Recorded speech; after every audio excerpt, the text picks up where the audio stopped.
honor you and we thank you, Lord, for tonight that we will celebrate Christmas with happiness and thanksgiving, Father, because you are so good and great in our lives, Panginoon God. Napakabuti po ninyo. You are awesome, God. Kaya po, O Diyos, kayo po ang ino-honor namin. Kayo po ang tinataas namin, Panginoon, sa gabi pong ito, O Diyos. Lord, hayaan po ninyo na ang puso po namin ay patuloy na magalak sa gabi pong ito as we celebrate together this Christmas. Happy birthday, happy birthday.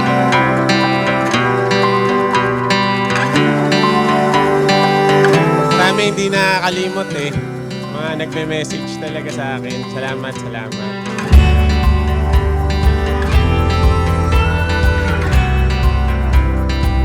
Ngayon lang tayo nagkaroon ng pagkakataon, di ba? After pandemic.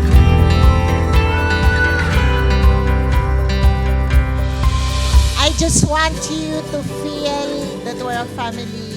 Even though there are so many times na we had been down, so much challenges we had faced all through the years.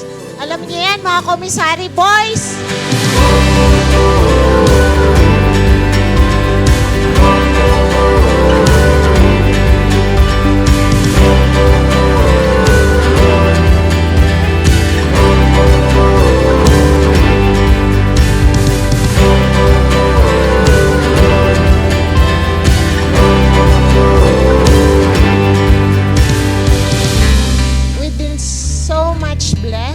Diba? And it's a miracle that we had survived.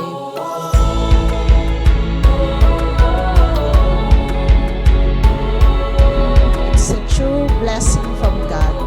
This night will be the testament that we had been blessed.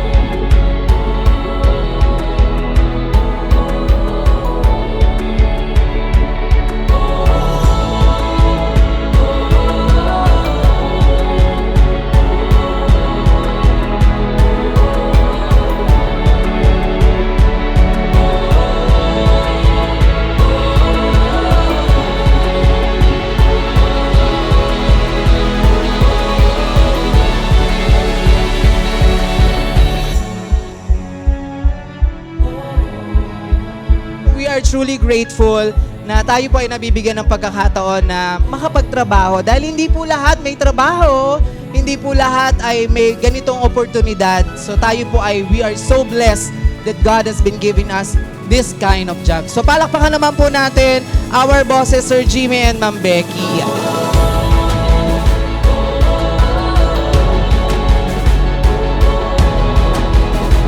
Well, sana mas tumagal pa tayo lalo. Tibayan natin yung ugali natin. Tibayan ng pasensya. Minsan napapagalitan, pero para sa kabutihan.